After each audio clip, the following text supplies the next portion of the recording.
बिस्मिल्लाहिर्रहमानिर्रहीम। अस्सलाम वालेकुम वरहमतुल्लाहि वबरकातुहू।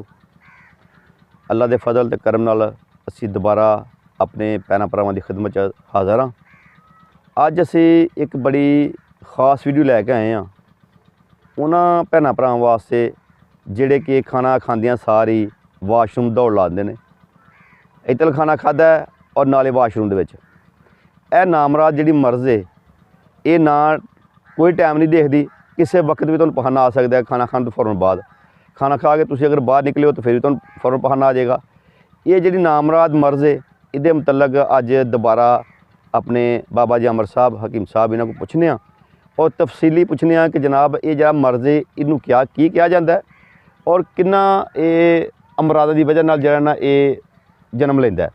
तो जनाब अज सानूं तफसील नाल इहदा नुस्खा भी दसना जे और इहदा जिहड़ा मर्ज़ दा जिहड़ा ना इनू क्या की कहा जाता है, ठीक है ना, और इहदी की वजूहात ने, ठीक है जी। तफसीलां दसना साडे भैणां भरावां नूं, नाले साडे चैनल नूं सबसक्राइब करना जे देसी हिकमत टिप्स नूं, और नाल साडे बाबा जी अमर साहब दा भी चैनल है उहनूं भी तुसां जिहड़ा ना सबसक्राइब करना है।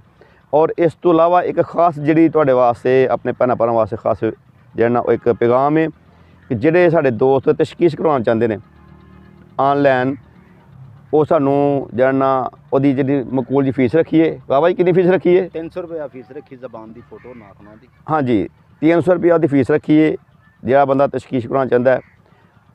और अपनी ज़बान और अपने नाखने जिहड़ी तस्वीर ना वो तुसां सानू व्हाट्सएप ते करनी है। तो इंशाअल्लाह अल्लाह दे फजल नाल जिहड़ा ना 100% अल्लाह दे हुक्म दे नाल ते सोहने नबी दे सदके पैंतन दे सदके इंशाअल्लाह उहदा जवाब जिहड़ा मिलेगा, ठीक है जी।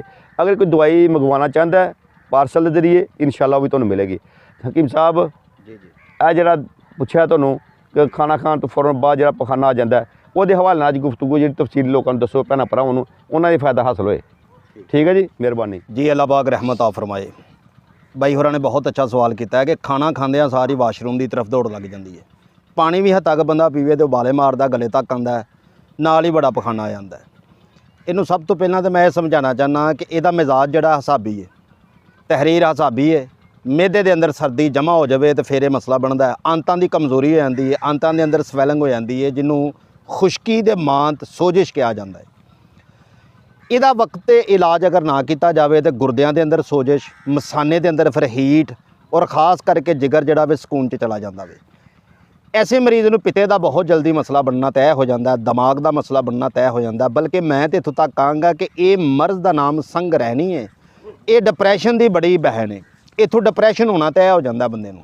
खाना खादा मूँह च बुरकी है वाशरूम की तरफ, पानी पीता वाशरूम की तरफ, कोई भी शै खाधी उस टाइम पखाना कच्चा आएगा, बदबूदार आएगा, समैल जिहड़ी उहदी अजीब होएगी। तो पखाना दे विच जिवें खुराक खानी है उस तरह बिल्कुल ताज़ी निकल आउंदी है, क्योंकि मैदा बहुत ज़्यादा कमज़ोर है, ठंडा है, चीज़ नूं जखीरा करदा ही नहीं इंसान दा। इस मरज़ के अंदर बहुत सारिया अगों बीमारियां हमला करदियां। नुस्खा सुन लवो, पार्सल के जरिए भी मंगवाना चाहो तो अलहमदुलिल्लाह मंगवा सकते जे। चैनल नूं बाई साहब होरां ने अगे फरमाइश की है कि लाजमी सबसक्राइब करना है, बहुत मेहरबानी। नुस्खा गौर ना सुनना तुहां, नुस्खा अमीर गरीब बना सकता है, इहदा कोई साइड इफैक्ट नुकसान नहीं, तो कमाल रिजल्ट इहदा। सब तो पहला लेना तुहां तुखमे बंग 50 ग्राम, गुल धावा 50 ग्राम, अनार का छिलका जिन्होंने नसपाल कहा जाता है 50 ग्राम, गुटली जामन खुश्क जामन की गुटली जी है 50 ग्राम, दालचीनी 50 ग्राम, काली हरल जिन्हों हरीड़ कहा जाता है, जंगली हरीड़ भी इनू कहा जाता है, इनू यंग हरीड़ भी कहते जे 50 ग्राम, काली मिर्च 20 ग्राम। तमाम चीज़ों का पाउडर कर लवो, सुका के एक दिन या खास करके 2-3 घंटे धुप लवा लो, सिल च मुका के पाउडर बना लवो। ये 3 टाइम अद्धा अद्धा चम्मच नीम कोसे बनना रोटी तो बाद वेखोगे कि पहले दिन ही फर्क पै गया इंशाअल्लाह। मैदे नूं हरारत भी अलहमदुलिल्लाह मिलेगी, रतूबत फालतू खत्म होएगी, आंतां की स्वैलिंग खत्म हो जाएगी। तुसी पत्थर भी खाओ इंशाअल्लाह अपने वक्त ते पखाना आएगा, कच्चा पखाना नहीं आएगा, बदबू नहीं आएगी, गैस नहीं बनेगी और इंसान दोबारा जवान होएगा इंशाअल्लाह मालिक की रहमत नाल। ठीक हो गया भट्ट साहब, बहुत मेहरबानी जनाब बड़ी तफसील नाल तुसां दस्सिया जी जी। ते अल्लाह ताला तुहानूं जज़ा दे जी।